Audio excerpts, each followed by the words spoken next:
Hey, it is Dr. Kre. Thank you for tuning in to this Monday's edition of the Dr. Kre and Me show.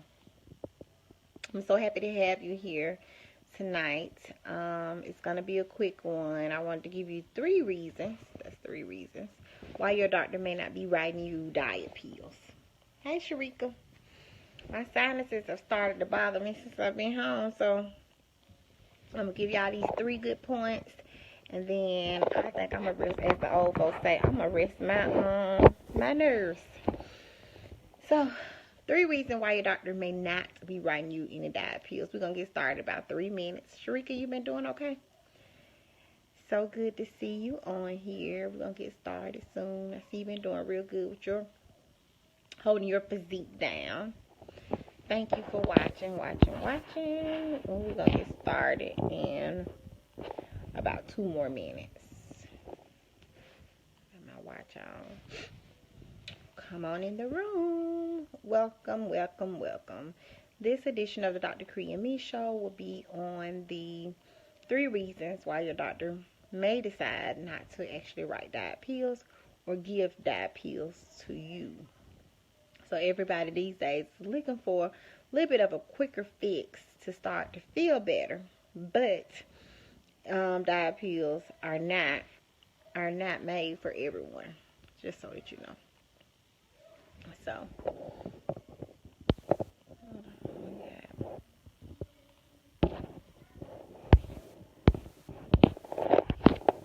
I hope everybody's having a good day. And when you get here, let me know where you're watching from and all that good stuff. I am not in my usual place. Hey, Cherie.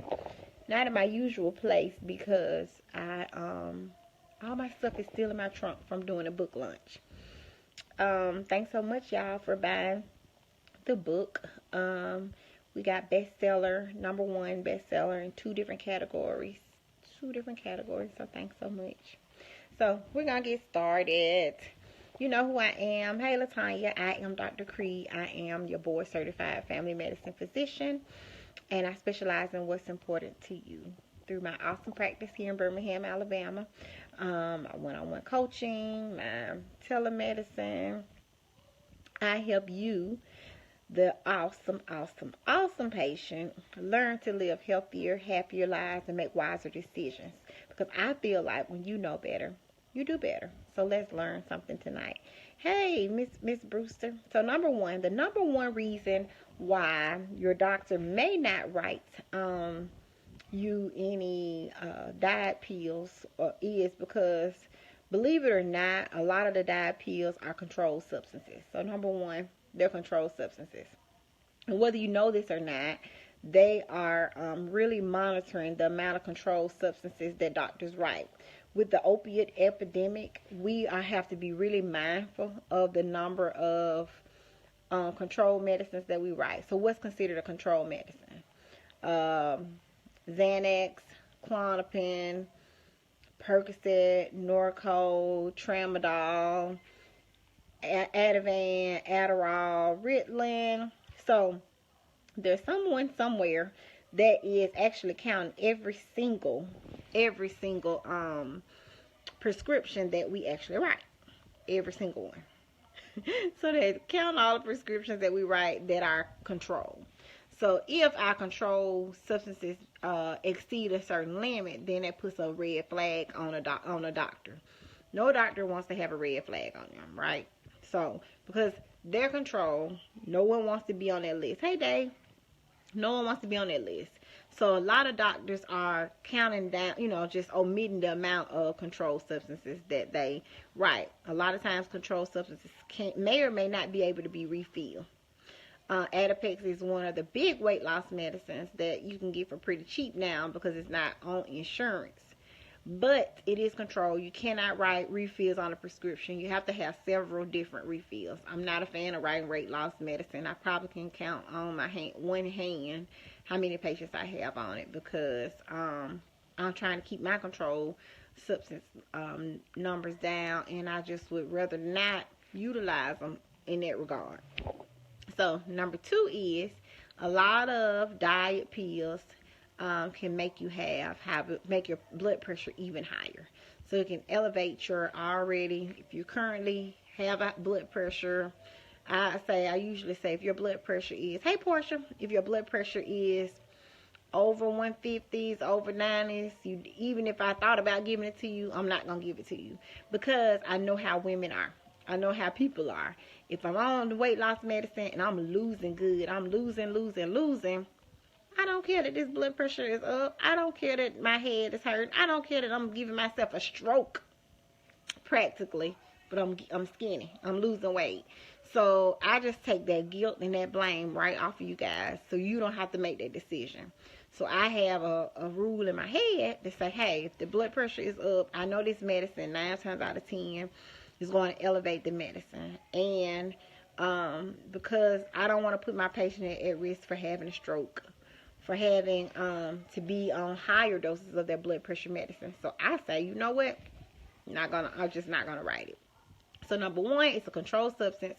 A lot of doctors are cutting down because they are in wherever they are, Montgomery, I think, counting all the controlled substances that you write. And that's one less that I'd rather have on my tab, because you got Norco, Lortab isn't on the market anymore. Norco, Percocet, hey Latanya, Norco, Percocet, Tramadol, Ativan, Xanax, Adderall, Ritalin, Vyvanse, so then you add Adipex in there.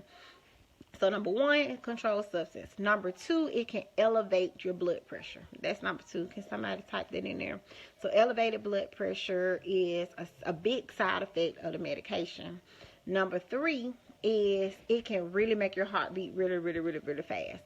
A lot of them they may have some caffeine in it. They may have stimulants in them, and you actually feel like you have all this energy. So I have a lot of people that say, oh, I need my weight loss medicine back because I had crazy energy during that time. But I'm like, oh my God, yes, your energy is up, but your heart rate is 125. Normal heart rate is less than 100. So I had one lady, I'll never forget. She came in, her heart was beating so fast, and she was like, oh, it's just because I'm at the doctor and I'm nervous. I was like, ma'am, your heart rate is 135. So we get an EKG on her. It's just beating fast.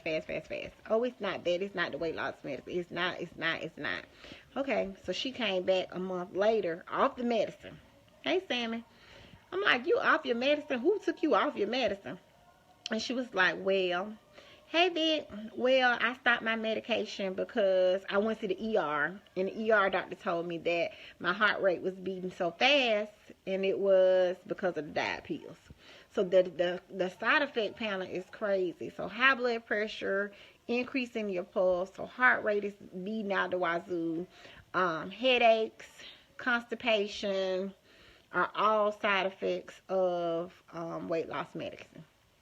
So I just, as a rule, just say, I try and individualize the patient, but a lot of them, number three, did I do number three? I said the controlled substances raise blood pressure, and the third one was it raises your pulse. But this one is a free one. Number four, insurance doesn't cover it. So I write you a diet pill, you like the diet pill, and then if I have samples, a lot of companies don't sample them. And if I give you the medicine, you like the medicine and do well, but it's $125 every month. A lot of people don't want to pay $125 every month, even if that's to be skinny. So then it's like, well, you didn't give me the right thing. Well, ma'am, sir, whoever, they are just not too many side effects. Let's just exercise. Yes, Vic, I'm with you. So, so many side effects, and the cost. The cost is about between $70 and $90 a month. Cash pay. Your insurance is not gonna pay for it. You might as well hang it up. Hey, Amber. So Cigna insurance will, if you have Cigna for your drug coverage, they will cover a new weight loss medicine called Saxenda. I like Saxenda because Saxenda is related to a diabetic medication called Victoza. So Victoza, it helps you to slow your gastric emptying down so you feel fuller longer. So Saxenda does that at a higher dose. People can lose weight. However, it's very few insurances that cover it. It's an injection. So I get people complaining they don't want to give themselves a shot. And then I have to go through some kind of step edit to say, hey, you know, this is why we need to be on there. They're morbidly obese. They don't care. In the insurance world, they don't really want to look at morbid obesity as a disease. It really is a disease. Cover the medicine. People will lose weight. They'll come off their blood pressure medicine. But I feel like it keeps us in a cycle. You know, if people are overweight, they're going to be on blood pressure medicine. If they're overweight, they're going to be on diabetic medicine likely. So this continues to perpetuate a cycle. And that's just my opinion. So it make it really, really hard for people to get, so that people continue to be kind of sickly. Too many side effects. Running is free. Running is free. It's HCG safe. I have had patients on HCG salmon. I don't know the actual the medical, since you don't write it as a prescription. It's just kind of sold. I have not prescribed that. I do know people that do it in conjunction with a 800 calorie a day diet, a low carb, high fat, or high protein diet, and do it fine. But with diets like that, you have to be careful because you can't hold up long enough. You can't hold up. You just can't continue to do it. So you're like, well, what am I supposed to do? Hey, Dr. Central. Hey, Toya. So Brother Vic is saying, just run. So that sounds really, really good. And yes, that's the first thing you want to say is add in exercise, diet and exercise. But what if you already have really bad knees? You got arthritis. I hear it all the time. So, any recommendations for teenagers? Good. We'll get those. I'm about to do some weight recommendations now. So what I recommend is, if you have a phone, to use MyFitnessPal, a smartphone. MyFitnessPal app is awesome. Get your recent weight, your recent height, yes. And you're gonna log your calories. You won't lose weight because everybody thinks for some reason that they eat pretty good. Like, I didn't eat that bad yesterday. I'm like, what did you eat?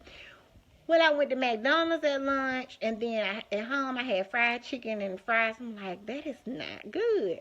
But you don't feel like it's eating bad when you're in the middle of it until you have to write it down.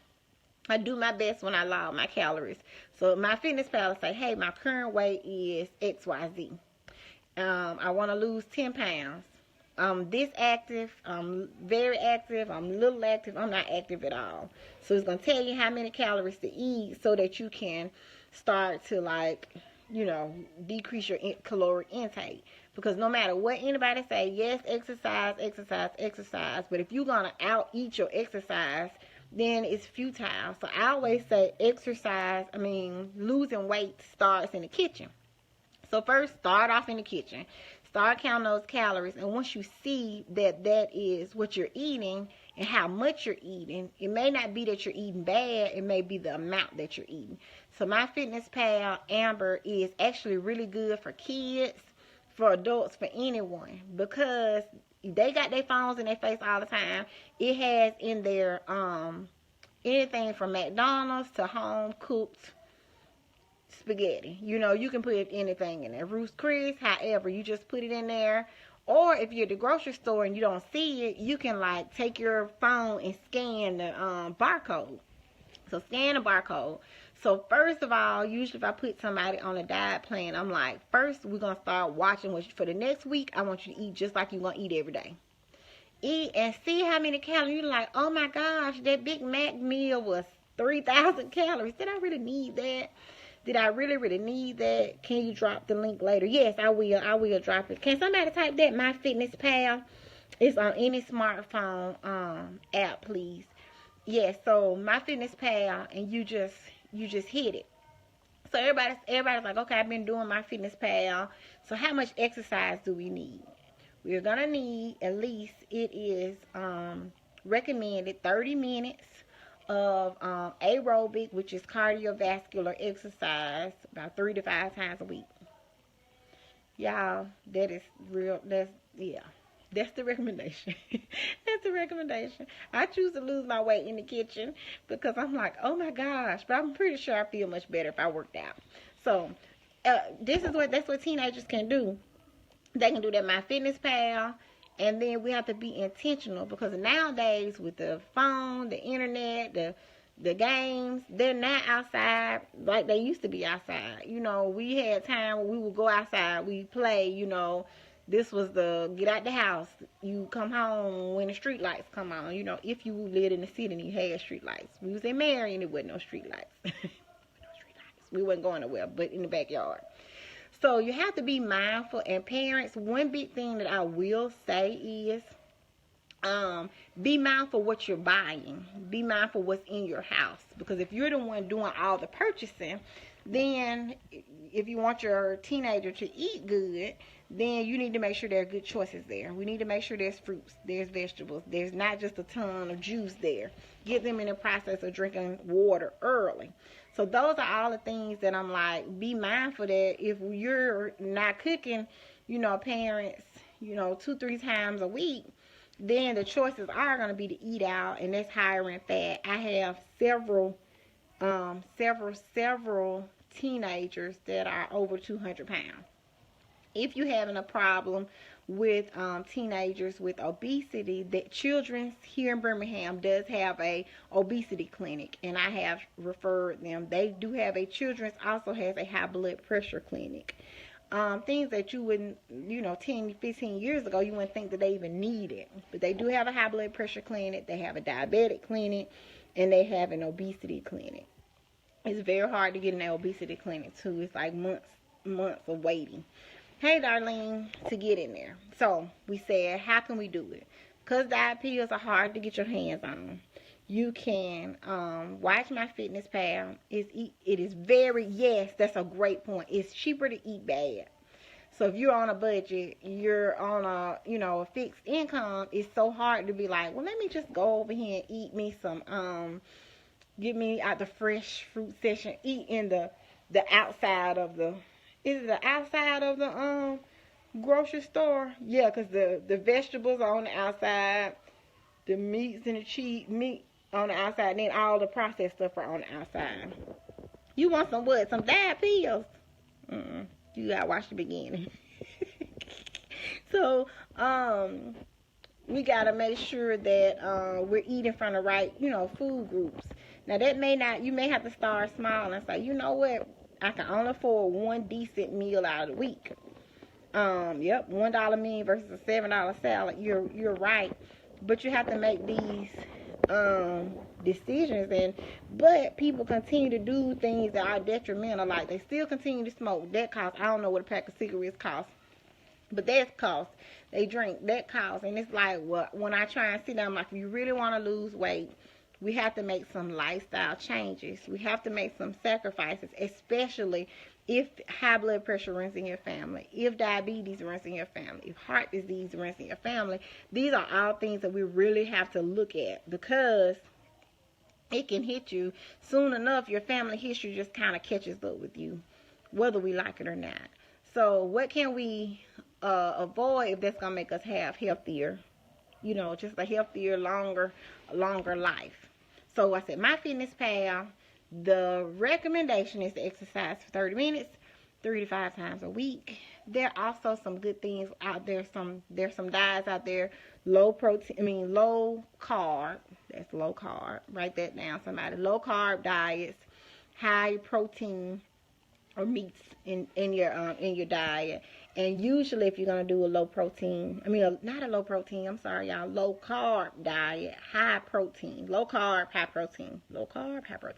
If you're going to do that diet, try and keep your net carbs down to less than 100 calories a day. So net carbs are total carbs that you eat, and MyFitnessPal shows you this.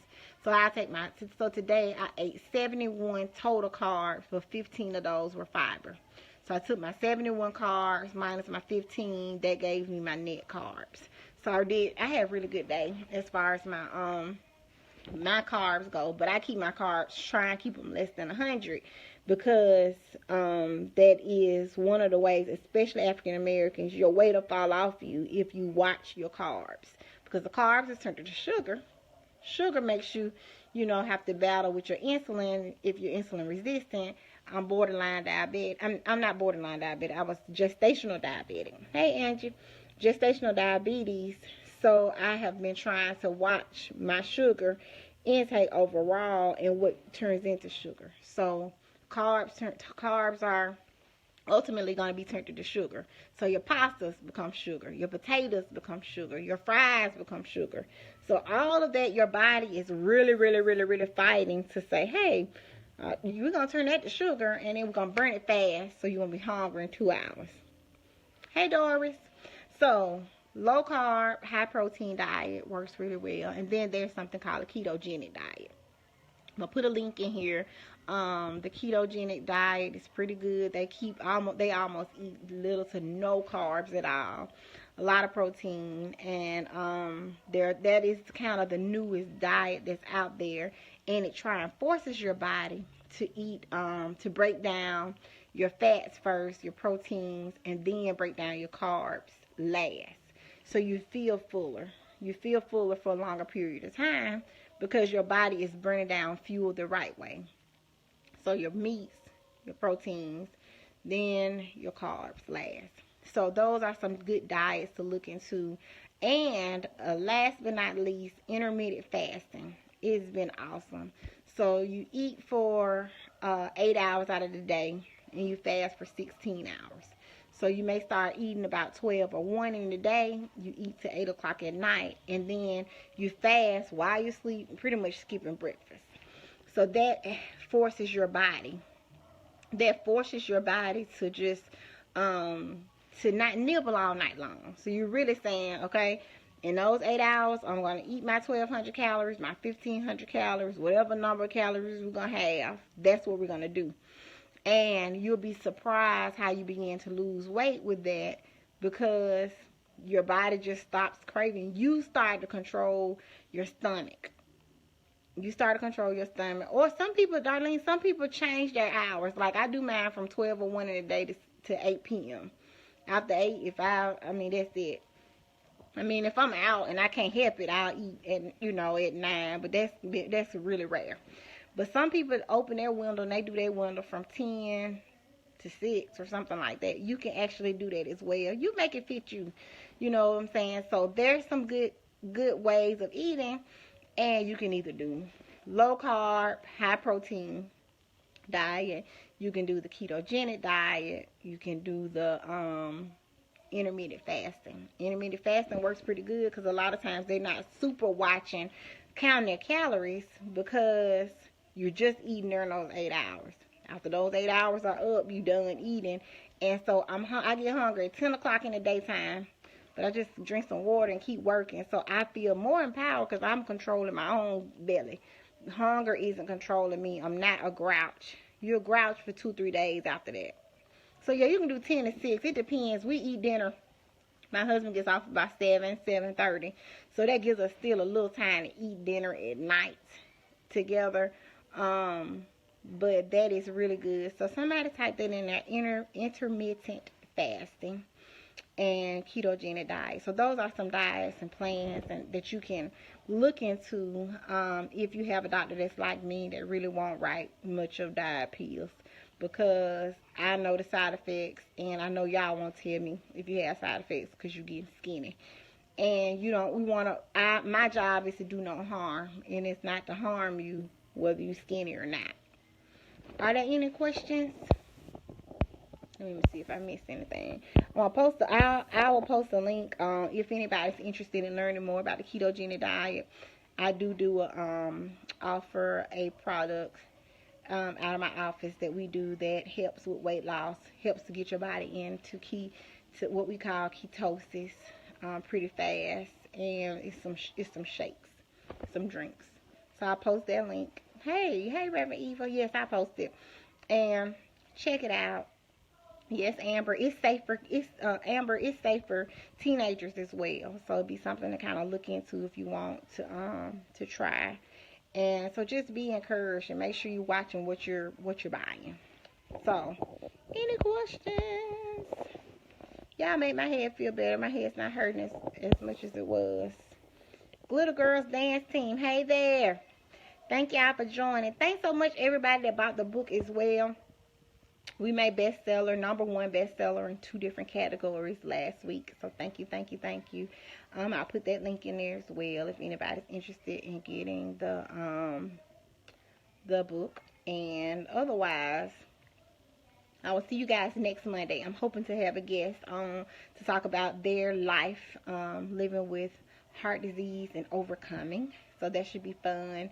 Next week at 7, I'm going to touch bases with her.